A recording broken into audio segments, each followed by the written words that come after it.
இவங்களுக்கு தமிழர் தமிழ் மொழியோ தமிழர் கலை இலக்கியமோ தமிழர் பண்பாடோ எதை பற்றியும் கவலை இல்லை. தமிழனை எப்படியும் ஆளணும், அதான் அவனுக்கு மிக நுட்பமா நீங்க விளங்கிக் கொள்ளணும். என் அன்பிற்குரிய தம்பி தங்கைகள், தமிழ்நாடு எங்கும் எத்தனை பெரியார் சிலை, அண்ணா சிலை, எம்ஜிஆர் சிலை இருக்கு. நீ நினைச்சு பாரு, எங்கேயாவது தெருவுக்கு தெரு பெரியாருக்கு, எம்ஜிஆருக்கு, அண்ணாவுக்கு சிலை இருக்கு. அது தலைநகர்ல ஏகப்பட்ட இடத்துல இருக்கு. இந்திரா காந்திக்கு இருக்கு, ராஜீவ் காந்திக்கு இருக்கு. ஆனால் தமிழகத்தின் தலைநகர்ல நமது பாட்டன் பூடித்தவனுக்கு சிலை இருக்கா? இல்லை.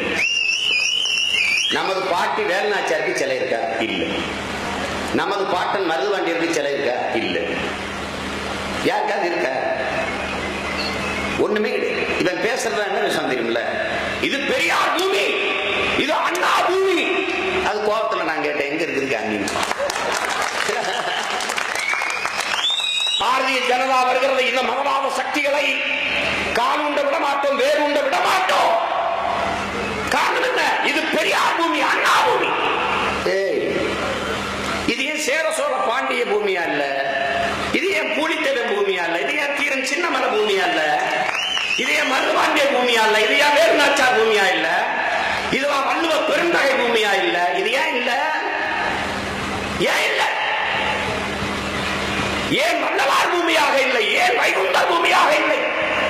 ஏன் இது காமராஜர் பூமி, பெருமகன் கக்கன் பூமியாக இல்லை? ஏன் இது சிங்காரவேலர் பூமி, இது சிவானந்த பூமியாக ஏன் இல்லை? இது அயோத்திராச பண்டியர் பூமி, அருமை பாட்டன் ரெட்டமணி சீனிவாசன் பூமி என்று ஏன் இல்லை? இல்ல. தமிழனுக்கு வரலாறு என்பதே பெரியார் அண்ணாவுக்கு பிறகுதான் இருக்கணும். இவன் முடிவெடுத்தான். என்ன சிங்காரவேலர் சிவானந்தத்தை விடவா இந்த இந்துத்துவத்தை எதிர்த்த புரட்சியாளர்கள் இருக்கிறாங்க?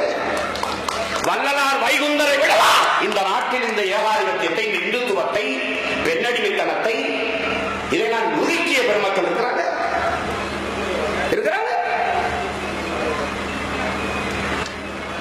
அளப்பரிய புரட்சியை செய்தவர்கள் எங்கள் இன முன்னோர்கள்.